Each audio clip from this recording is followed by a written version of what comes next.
My question is, when does the rightful thing happen? We permanently reunite the trio of the Disc Golf Answer Man. Here's your soundbite for the day. Yeah, I might come back. Hello, everybody. Welcome to this episode of the Disc Golf Answer Man. I am Bobby Cool Daddy Slick Breeze, and I have with me Eric, Chasing the Chains McCabe, and then guess what? That's right. Robert McCall is in the house. Hey, everybody. A lot of you have said when they made the announcement of me coming back, you're like, when's McCall coming back? And so I heard he was coming into town, and I thought, why not get him on the show? Figure it out. How are you doing, Mr. McCall? I'm doing well. Yeah, we're in town. We last year we came to Emporia for like 4 or 5 weeks. Oh. And just like did a little staycation. We worked while we were here and stuff, but that was just a little too long for the whole family to be here. So now we're here for, we'll be here this weekend and we'll leave early next week. So just a quick trip. And we're going to play a pickleball tournament while we're here. Nice. I didn't tell you, but when I came back 1 week, so the place I'm staying at is a place that gets Airbnb'd or used to get Airbnb'd. Yes. And so the person, Seth, had Airbnb'd it for the Unbound. Oh, event. yeah, right, gravel, yeah. So I got an Airbnb while I was in here working for a week, and I looked through the guest book, and guess what I saw? An entry from the McCalls. Oh, wow. That's probably where we stayed last year. Yes. We can discuss the ups and downs of that place at some point. Yeah, maybe offline so we don't get the person that doesn't. No, 100%. 100%. So, but yeah, I thought it was pretty interesting. Cool. Well, yeah, so we have them on the show to get to just a little bit of nostalgia, have a little bit of fun. We have some questions we posted on our Disc Golf Answer Man Facebook, and of course we have our regular questions. So we're just going to, we'll jump into it with some questions, and then we'll ask you some specific questions on what's going on in your life. So, okay. But to the Facebook group questions, let's see. Adam asked, my question is, when does the rightful thing happen? We permanently reunite the trio of the Disc Golf Answer Man. Can't wait for that banter. Can't wait to listen. So, gosh, we just jumped right into it. Right now. We're right into it. I know. Here's your soundbite for the day. Yeah, I might come back. Ooh. I'm just kidding. We're gonna. And there's the banter. We're gonna live. So just as background, if you haven't listened in quite a while, when we lived up in Kansas, truly we speak about our time in Emporia with we were so happy to live here. And if Emporia was in Texas and where our families could visit and we could visit them a little bit easier, we say this all the time, we would just live in Emporia forever. Yeah. It was such a fun place to be. But we got 2 kids, an almost 5-year-old and a 19-month-old. And so being close to family is pretty important at this point. Yeah. So we'll still come back regularly. We still have great friends up here and love to come and visit. But long term, probably going to be in Texas for a bit. Yeah. So how is fatherhood? Fatherhood's pretty cool, man. Yeah. Let's see. We had Owen while we lived in Kansas.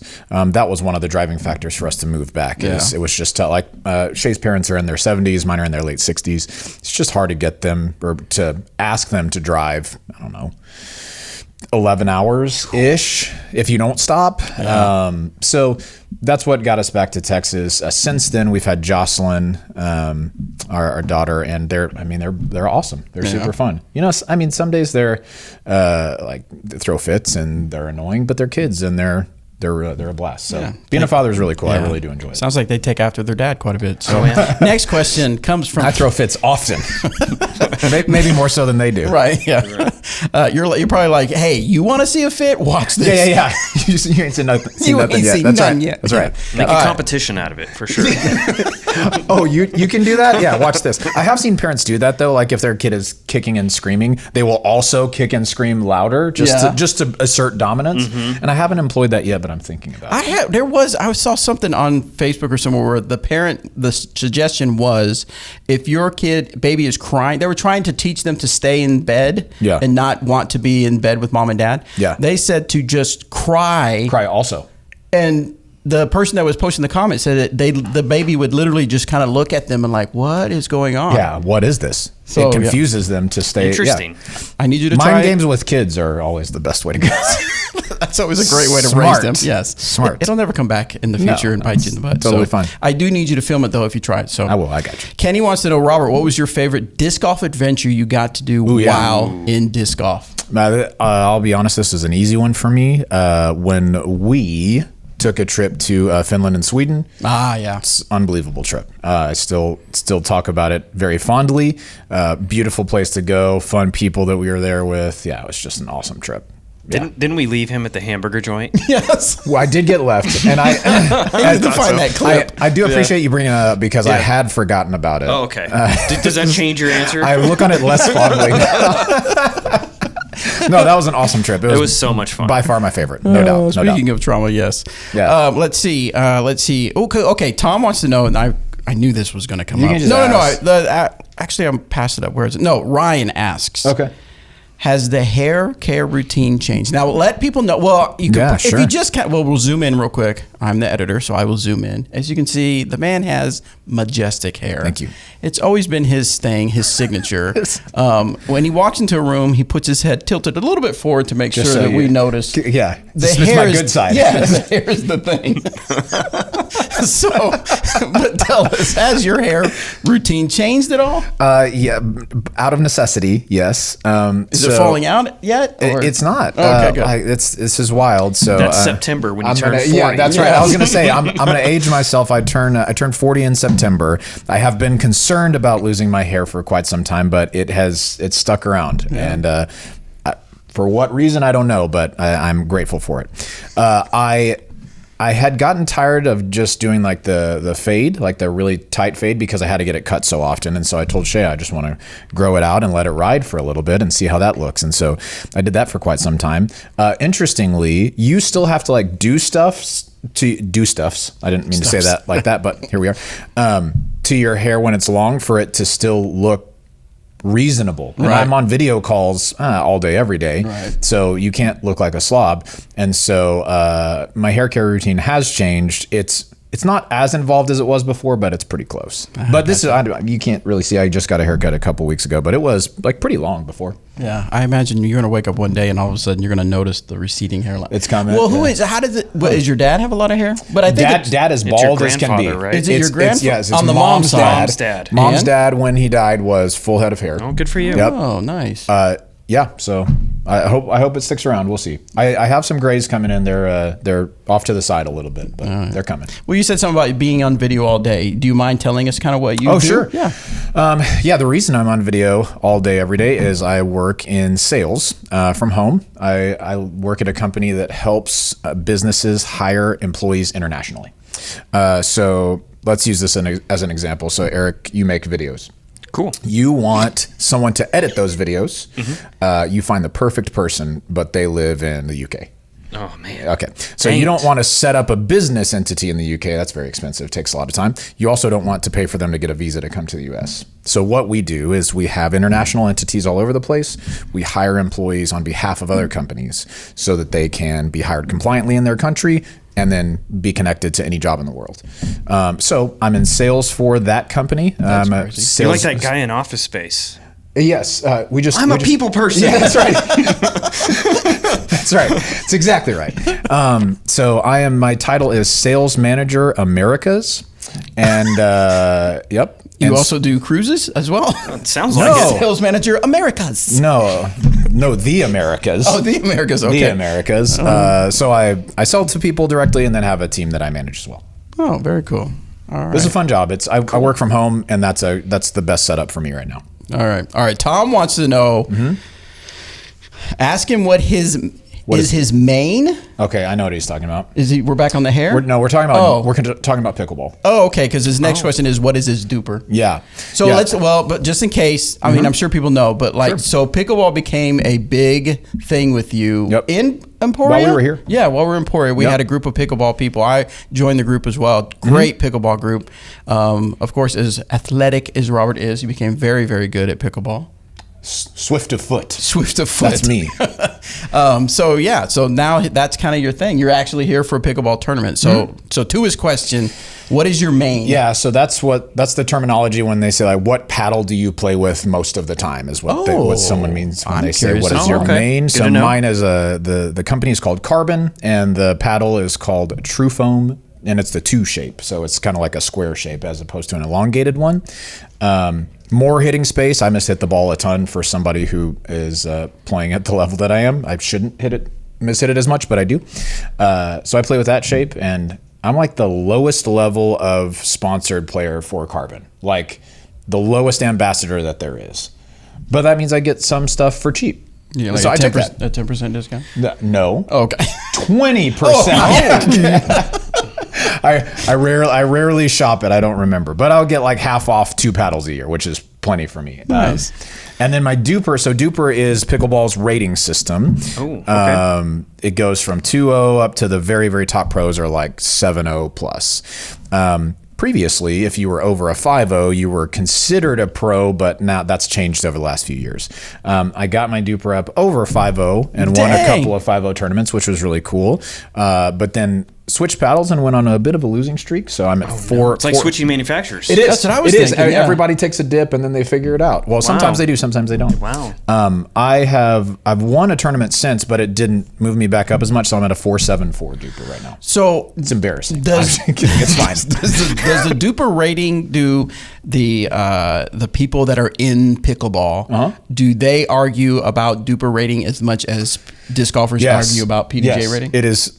It's flawed. Equally, well, it definitely is. Yeah. It definitely is. But equally, if not more. Really? Okay. Yeah, there's some other factors in DUPR. Like one of them is reliability scale. So like how many matches have you played? So your rating moves more or less depending on how much you've played and how much the people who you've played against have played. It's just a very interesting algorithm. So anyway. You know how many times I've played pickleball? How many? Never. Dude, you should. You know why though? Why? It's just when I go into things, I go into things. I'm on board. I'm on board. And like I don't need another hobby where I'm going to be dropping all this money on and like if like I'm just going out on the boat. Hey, you know what I mean? Like I've got enough money invested in fishing at this point that like that's where I'm staying. Yes. Yeah. And I have immense respect I know for that. I would love pickleball if I actually played it. Probably. I'm telling you, dude. That's why I've never done it. But I will say, I'm on that boat as well. Like I do one thing and I do that and that's it. Yep. So I haven't played a lot of disc golf. I hadn't played golf since the last time I was in Emporia.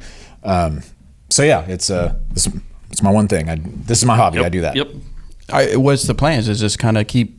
Yeah, just play for fun. Going on tour?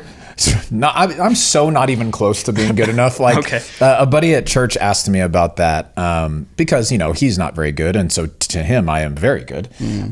But there's levels. So he's your best friend, right? He's my buddy. Yeah. He's who you play with all the time. He's the reason your DUPR is so high. That's right. And no, we have to put the score in. We have to. No, like I played a team that went to like a challenger level event, which is one step below the pro levels, and that challenger team beat us pretty handily. Then they go to the challenger event and they get beat pretty handily. Then the teams that go to that event go to like pro qualifiers for the top event and they get beat pretty handily. So like there's real levels here and I'm nowhere close to that. So I like to have fun. Nice, very cool. Yeah. All right, next one comes from Justin. I still have an owl stamped judge that Mr. McCall signed for me that I use on my practice basket in the backyard. Sweet. My kids asked who signed it. Only someone with more hair, a better beard, and probably a super sweet choker necklace. My fashion preferences have changed. No. I don't know. I don't wear it anymore. I have it at home. Yeah. Okay. Yeah. So he asks, what is one thing you are super proud of from the last 3 years? It could be anything. Something that made you feel good, big or small. Cool. Appreciate that. That's a really good question. Last 3 years. I mean, the easy one is that we had our daughter. That's the easy one. Personally, like work has gone well. I've gotten a couple of promotions at work. That's cool. And then in pickleball, I've won a couple of. Sorry, this is drooping again. My apologies. Won a couple of 5.0 tournaments. So yeah, I'd say that. Well, it's been a good 3 years. Like we're enjoying ourselves. Cool. Yeah. And Mr. Miles Seaborn himself. Yeah. Miles. This seems like a loaded question, but he asks if he's ever been to the Czech Stop. Czech Stop. Yes. Yes, multiple times. Many times. But used to, I didn't know about it like a long time ago, and I would pass by it going to tournaments in Dallas. You don't miss Oh, that. is this like a Miles Texas and thing? Like, Yeah, if yeah. you live in Texas and you're if you go up 35, Klotchies, right? yes, Yeah, yeah. they're klotchies is what they are. They're so good. They're so good. If you go up 35, you stop at the Czech Stop. You do. So I have sense. And Mika wants to know, Dr. Pepper still the best? Miko, great question. I have ceased Dr. Pepper consumption. No wonder the stock has gone down. I know. personally have driven to the demise of Dr. Pepper. So I turned 39 in September. I told my wife, like, I'm not in very good shape. It's time to get in shape. So I really measured what I ate and was thoughtful about it and worked out a ton and lost over the next 4 months, like probably 15 pounds or so. Nice. And part of that was drinking pretty much zero sodas. So now I'll have a zero sugar soda every once in a while. It makes me mad to even say that, but I just don't I'm like you, I'm all in. If I have a Dr. Pepper, I will have 20 Dr. Peppers over the next week. So trying to be relapse. disciplined. Yeah. Relapse. Yeah. So anyway, I'm trying to be disciplined. So Dr. Pepper is still wonderful and I would love it if I could drink it. It's just not in the cards for me anymore. Yeah, well, good on you. Yeah, man. Soda's not exactly the best thing for you. So no, good on you. Well, we didn't bring any product, but let's see. I'm not even sure, to be honest with you. We're recording this on a Friday, June 13th. I'll probably work on it a little bit, and I'll probably go out mid-week next week, Wednesday the 18th. Great. What's something that they can look forward to that's coming out, just so they are aware? Something that you may not even know about. Okay. We got some. I don't even know if I want to talk about them yet. Why? Was it way out in the future? No, it's not. It's like Mr. Breeze is all I'm going to say. Okay, I know. You know about him? I know. Have you seen the stamp? It's good. It's Mr. Breeze. I'm just saying. I'm going to buy 50 of them or something. We're bringing back some scented things. Oh, and we'll just Mr. Breeze, and that's where I'm leaving it. Okay, that's where I'm leaving it for now. So you can look forward to some. I've seen. When did that come out? The stamp has been ordered. They are being stamped early next week, so probably within the next week. Okay, probably within a few days of this episode coming out. Okay, cool. That'll be awesome. But we do have something coming out that Thursday, right? Yeah, we do. Right now, I know we have the Orbit putters that are out, Warden, EMAC Judge, and Judge. Those look super sweet. So if you haven't picked those up, try some of those or go pick those up. Of course, we have the Heist first run that's out. I think we still have some of those left, and some of the stores have some of those left. I actually took Eli, my grandson, out, and he threw it a few times. He bombed that disc. I posted that on the DD Instagram. Of course, he was super excited. So shout out to you, Eli, if you're watching. So keep killing it. I watched the video. Golf. He did mash on that. Yeah, he did really well with it. So, all right, let's jump back into questions while Eric's looking that up.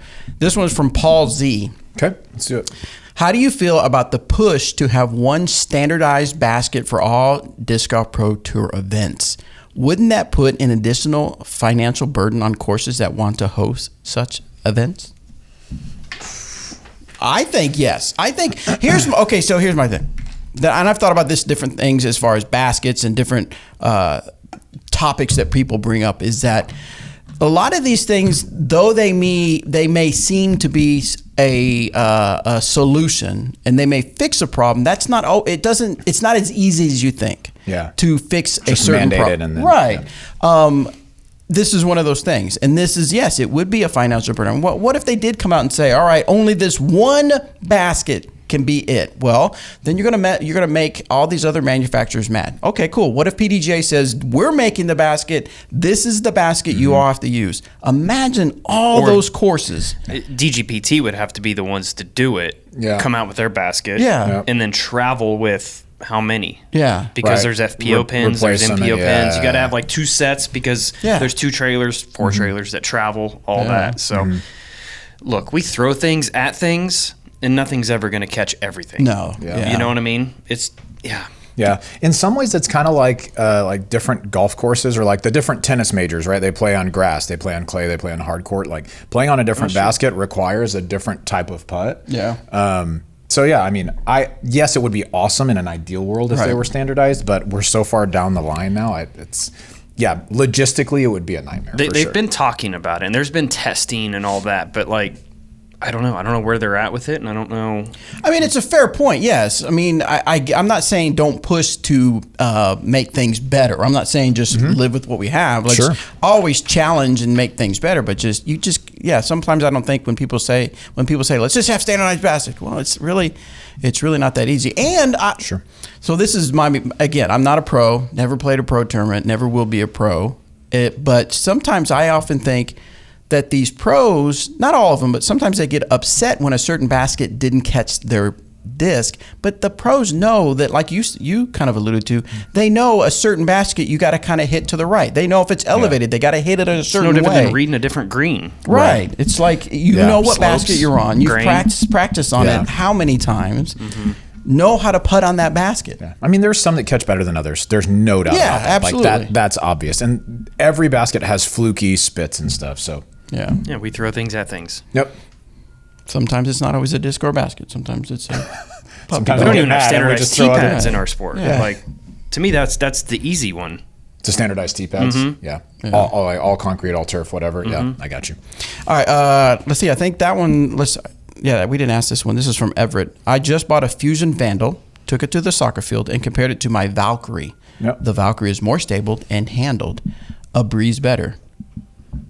Patent pending. No. Patent pending. I'm going to. It's a verbal copyright. Yes, I'm going to copyright that. Timestamp it. But I think that's what I am. That might be a signature on videos that I do. That might be just a breeze better.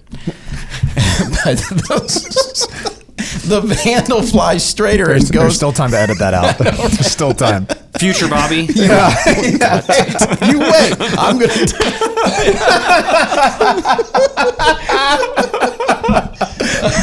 But the Vandal You're welcome. flies straighter and goes about the same distance with a tailwind a little farther. Farther? Yes. It's a keeper. So what is the difference between a Vandal and a Thief? Whoa, how did we jump to that? Okay. Yeah. Dimensionally, they look almost the same. So Vandal and the Thief. Sure. I would probably say that the Vandal to the Thief is no different than the Vandal to your Valkyrie, just the opposite way. Meaning the Thief's going to be quite a bit more understable than the Vandal. Right.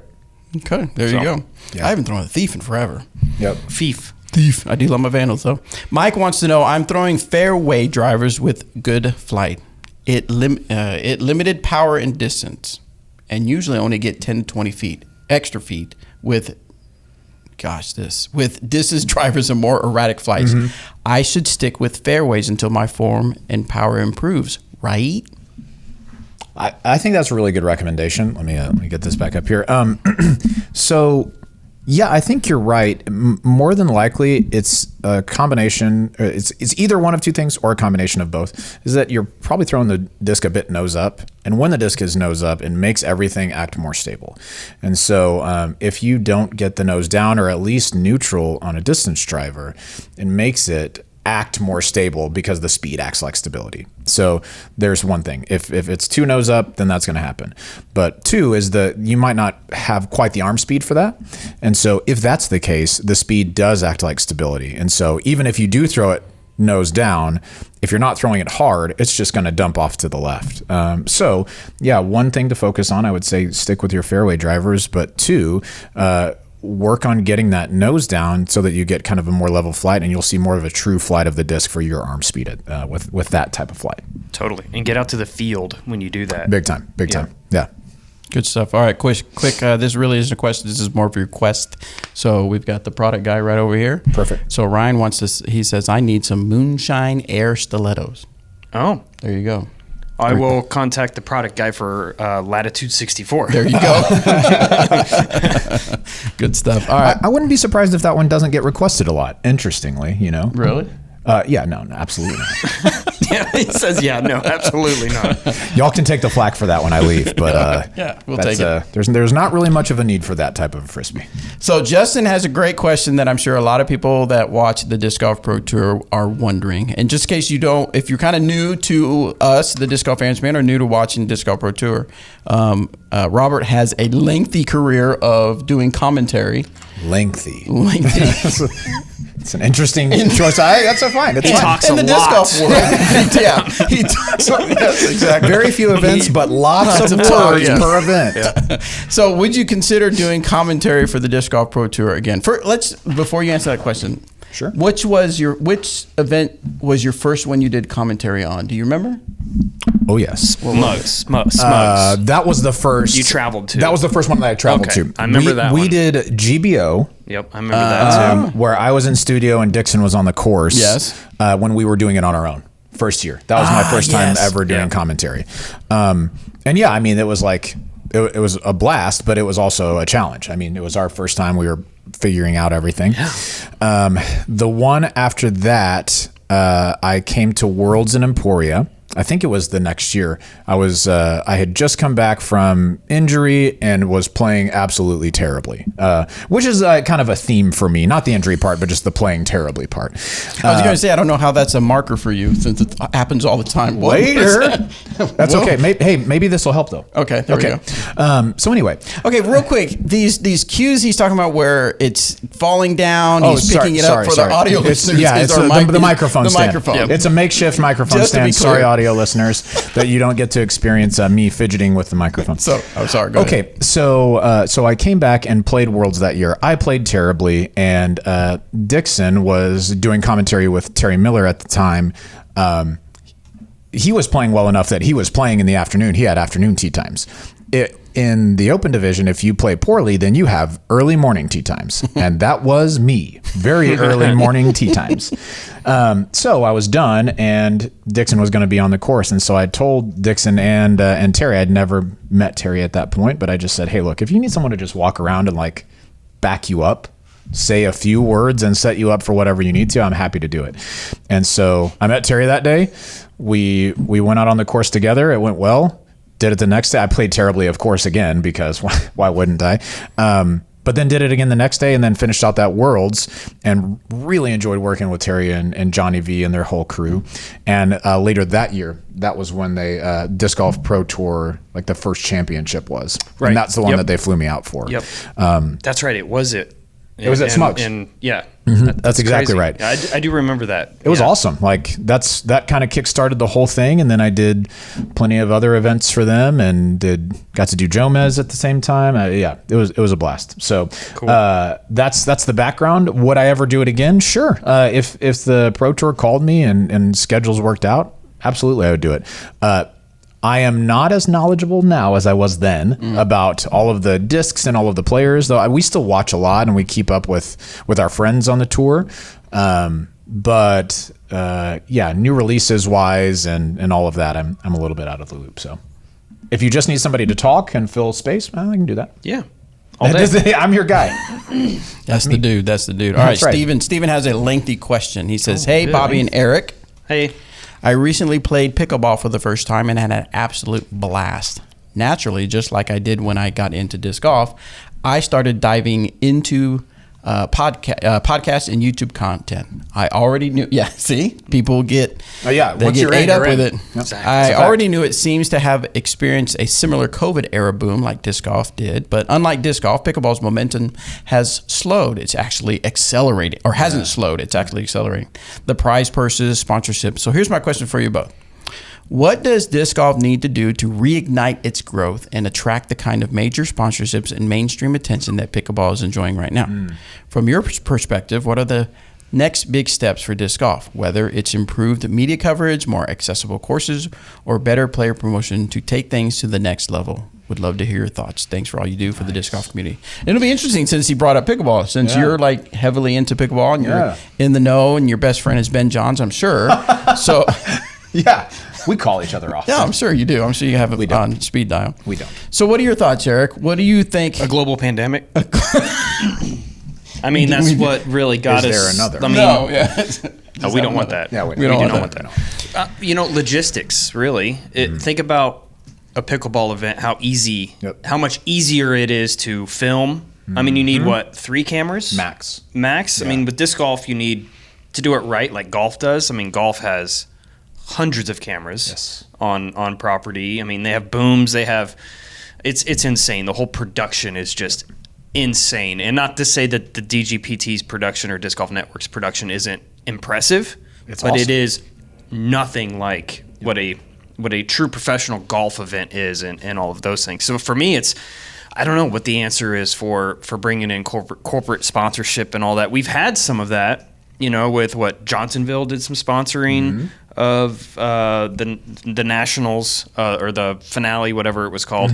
There's been a handful, but I think you see them come in and then kind of go away. How do you get them to stay? Right. That's the key. Maybe finding the perfect outdoor company that wants to help disc golfers that disc golfers can relate to also, right? Yeah. I mean, No. It's not an easy answer, right? I mean, we're so much bigger now than we were 10 years ago when I was touring. Like, it's come night and day. Like, the events are crazy. So we have grown.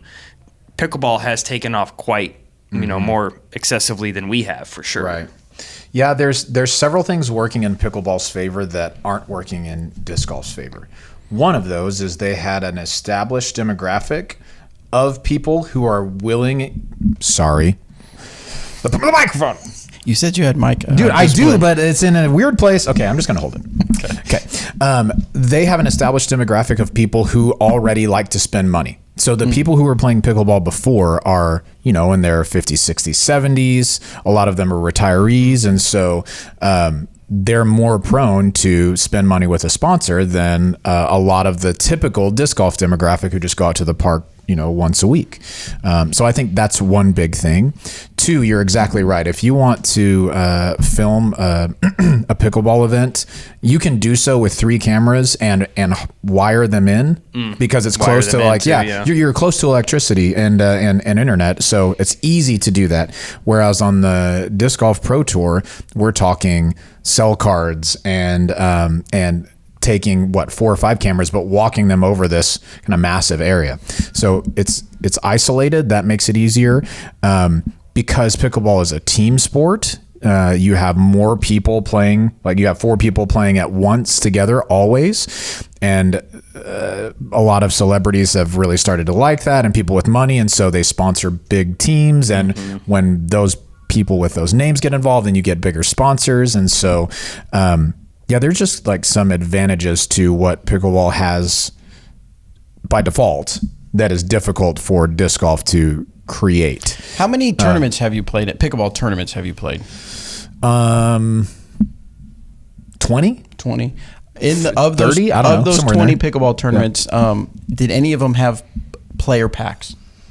Oh yeah, good question. A bunch of them do. What level? Like what was the most expensive item you got as a player pack? Yeah, it's never good stuff. It's just like I was going to say more swag. importantly, how much are your entry fees? Yeah, super good question. So for like a local pickleball tournament, you'll pay anywhere from like $40 to $50, maybe a little bit more.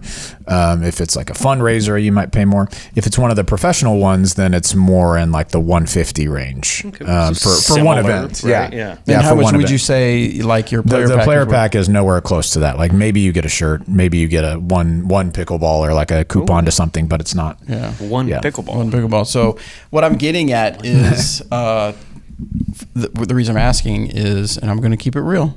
Ooh, and maybe this might be a little hot. I know. It's been a long time since Bobby's kept it real. I've heard that you've kept it fake for so long. Leading up to now this. that he's back. Now that I'm back, he's it's actually all keeping it real now. The last 4 years has been a complete hoax. Yep.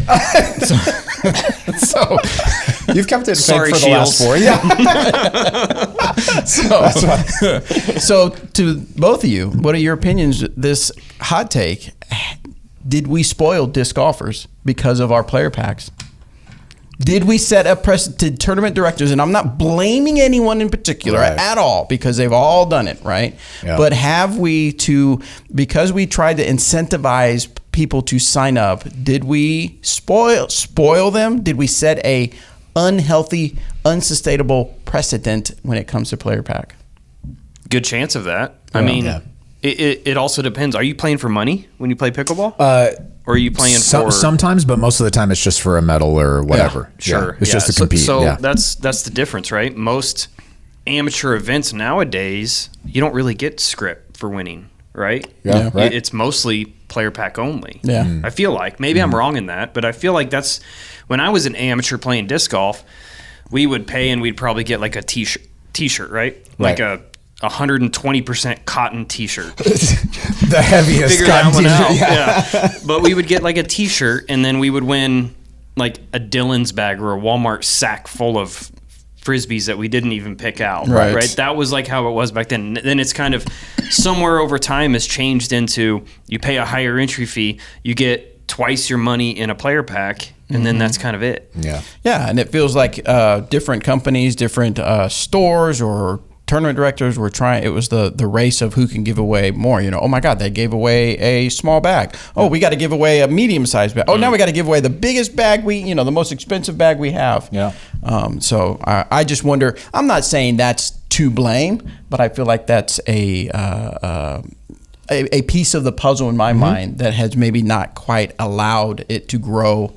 As far as the tournament scene, the more local amateur, tournament scene, lower, more amateur, lower level tournament scene. No, I agree for sure. Because for me, when I show up to a pickleball tournament, all I'm there to do is just play and compete and try to win and have fun. Right? I'm not. If I ever get anything worthwhile in a player pack, it's bonus. It's not at all expected. Yeah. But when I started playing disc golf tournaments. This would have been 2009, 2010, somewhere in there. You got a players pack that was worth as much as your entry fee. How can that be sustainable long term for tournament event coordinators? So now we've talked about a few things that we see that are challenges or problems or issues, whatever you want to call it. What do we think at this point going forward today? Literally, the state of disc golf.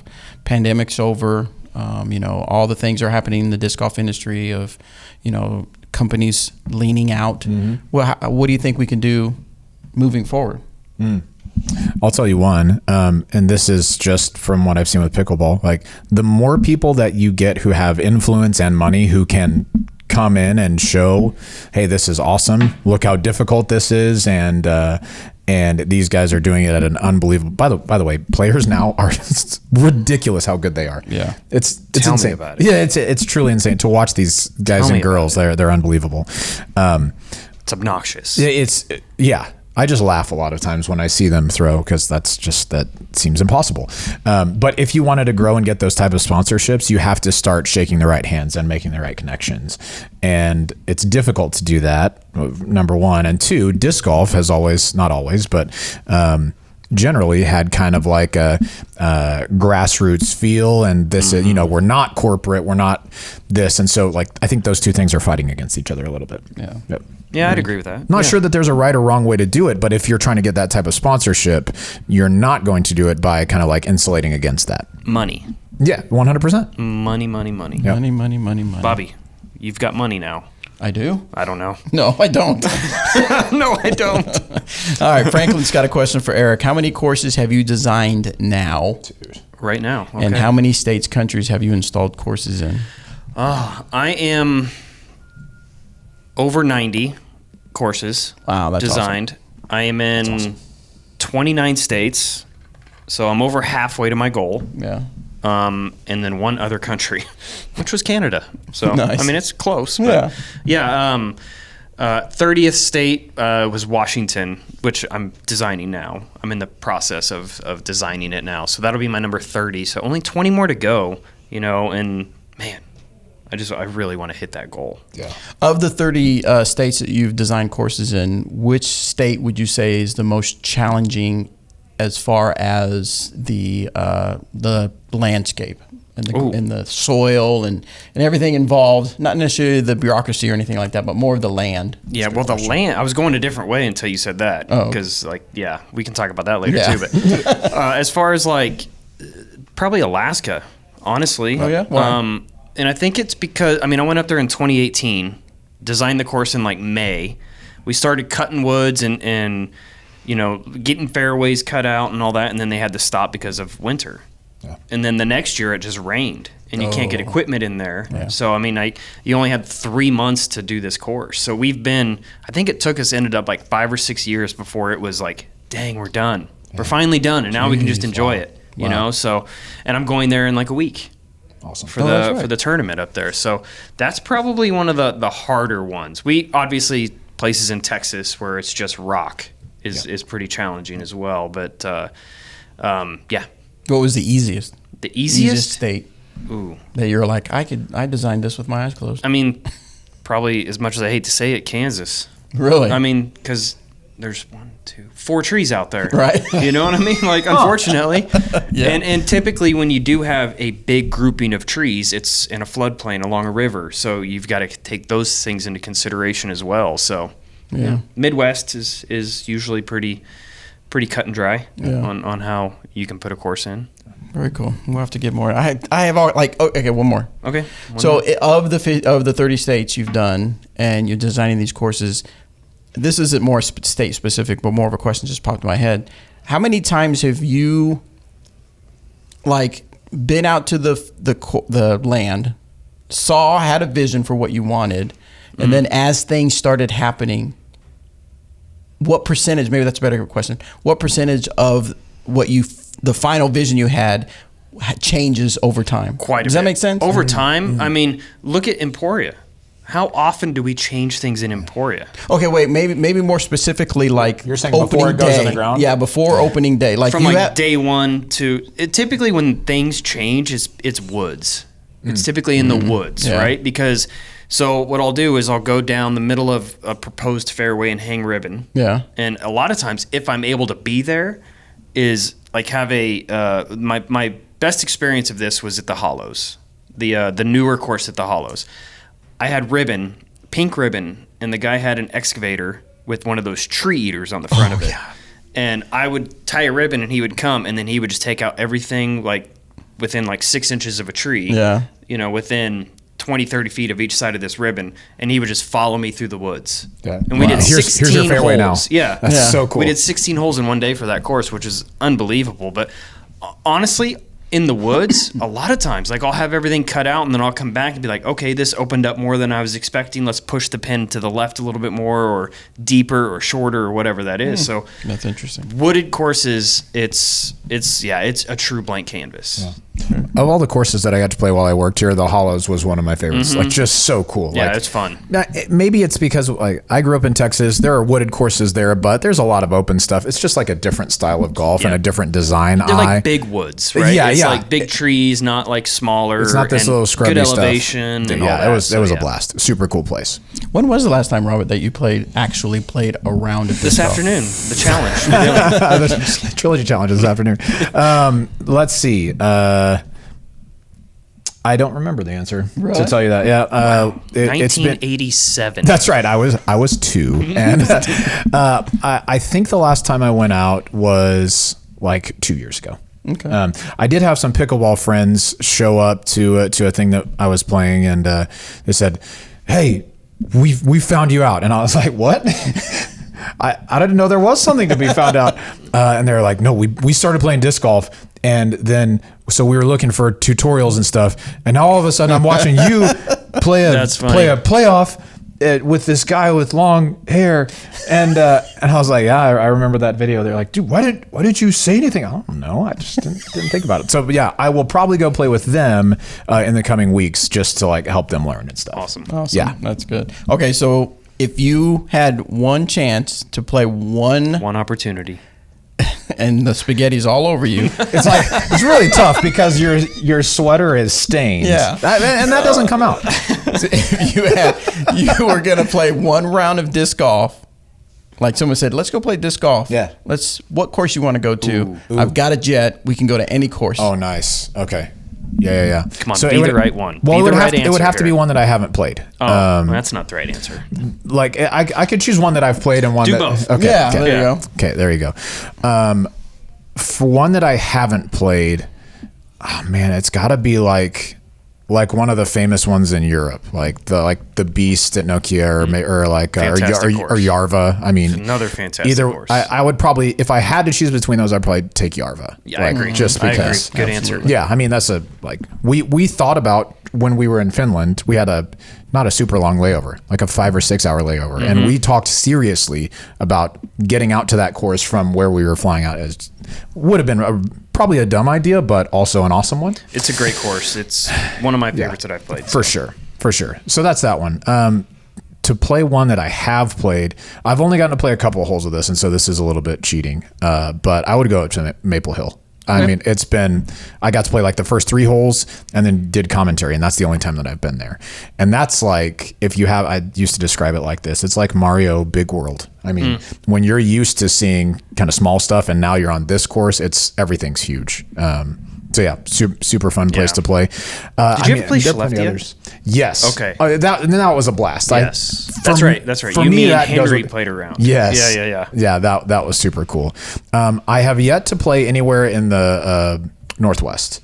And so I would love to see Milo at some point. Oh, gosh. I mean, it's just, Whistlers. Yes, all those up there. And then to get out to a couple of California courses, some of kind of their famous, some of their famous ones. Hammond Park. Yeah, and Hammond also. I would take the jet across town. You would drive all the way to the Emporium Municipal. And fly down. Fly into town. Yeah. Yeah. That's a question for you though. If you could let's just say one stateside, one international, which ones would you choose? Right now? Yeah, like today. International, I mean, Skellefteå. Yeah. That's my favorite It's course so cool. of all time. It's just so cool. It starts with the par 6. There's like 5 courses out there too that you can play. Like I did the 108 hole challenge or something like that. I don't remember how many holes it was, but it was insane. Stateside, oh man, gosh, you just listed so many just awesome, fantastic courses. Gosh, I don't even know, dude. That's so hard. It's a tough one. It is really tough. I mean, you can't go wrong at Maple Hill. You can't go wrong at Milo. Yep. Milo's probably my answer. Yeah. It's just too cool. A beautiful piece of property. It's awesome. Yep. All right, last question comes from Jay Weems. Are there any plans for any more discs ran in fluid and lava plastic? Also, please bring back Snowline Explorers. Love the show and glad you're back, Bobby. Thank you so much. It's great to be back. Yes.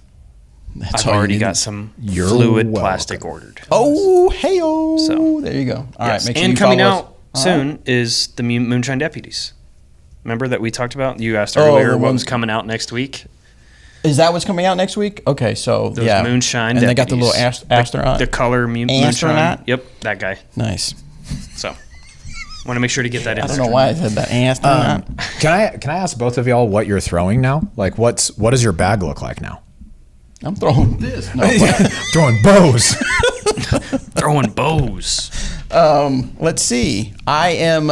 It's Because you've been building your bag back. sort of yes, kind of when I've had time. But like right now, there's a Vandal, a Renegade, Trespass, the Suspect, Verdict, the EMAC Truth, the Warrant, the Justice. Okay. And then deputies for putters. And then there's something, I know I'm missing something else. And then because I want to get used to them and be able to talk about them, I have the Motive prototypes and the Treason prototypes in my bag. Sweet.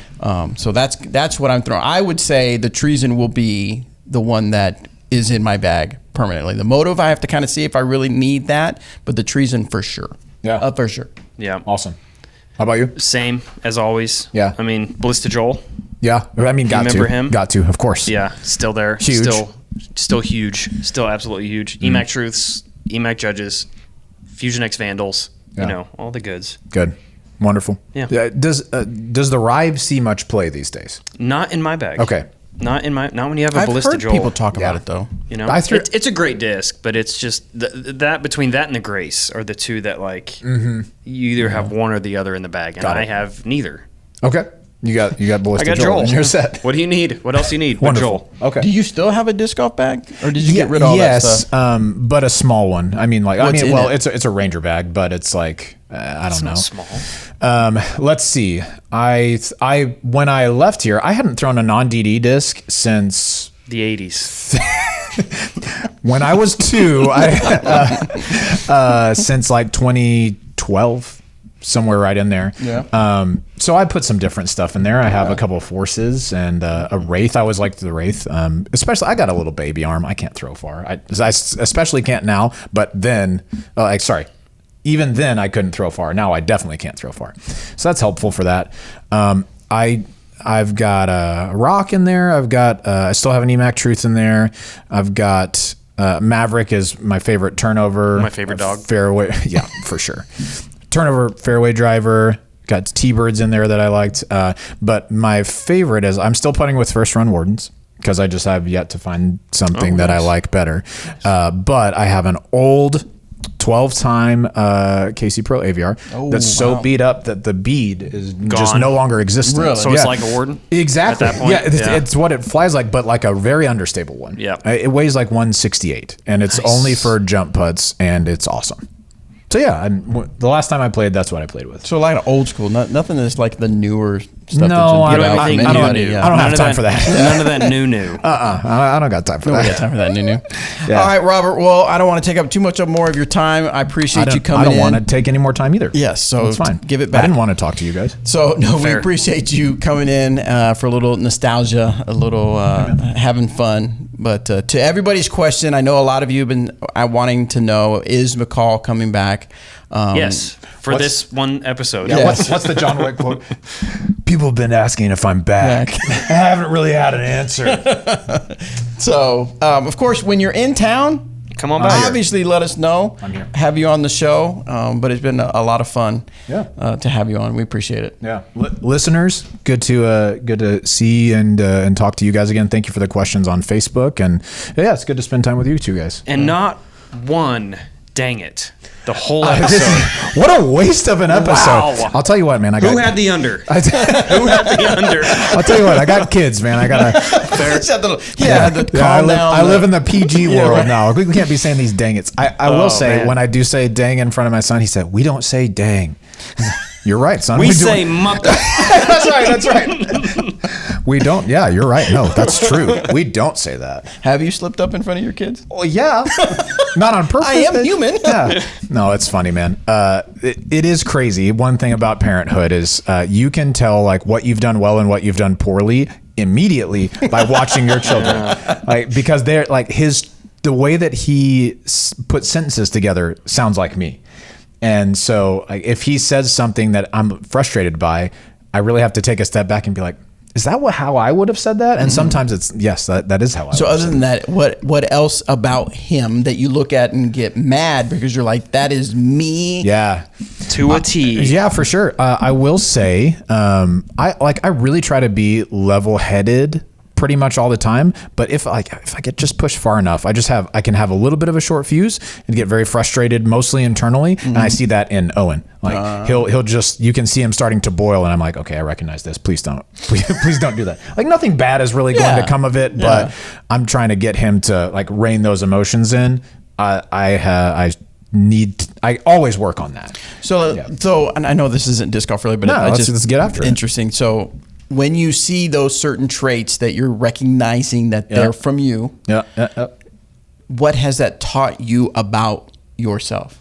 Well, yeah, I mean, you have to, it's like putting up a mirror in front of you in some ways, right? So you've got to be just self-aware enough to say, that's not good. Yeah. And like, there's only a few places that you could have learned that from. Yeah. School or me or mom.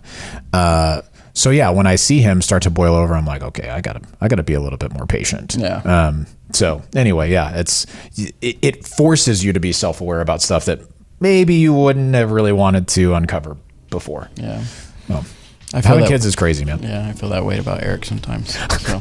It's like putting a mirror up. Right. Yeah. That's right. Fair. Yeah. All right. Thanks, guys, again for coming in, Robert, and thanks, guys, for tuning in. We'll see you on the next episode. We'll see Robert tomorrow on the pickleball court. That's right. I'll be there. Good luck to you. I'll be there. Thank you. Hit that kitchen or whatever. That's what they always say in pickleball. Hit that kitchen. Hit that kitchen. Dude, that's a t-shirt. Dude, hit that kitchen. It really is. It really is. All right. We'll see you.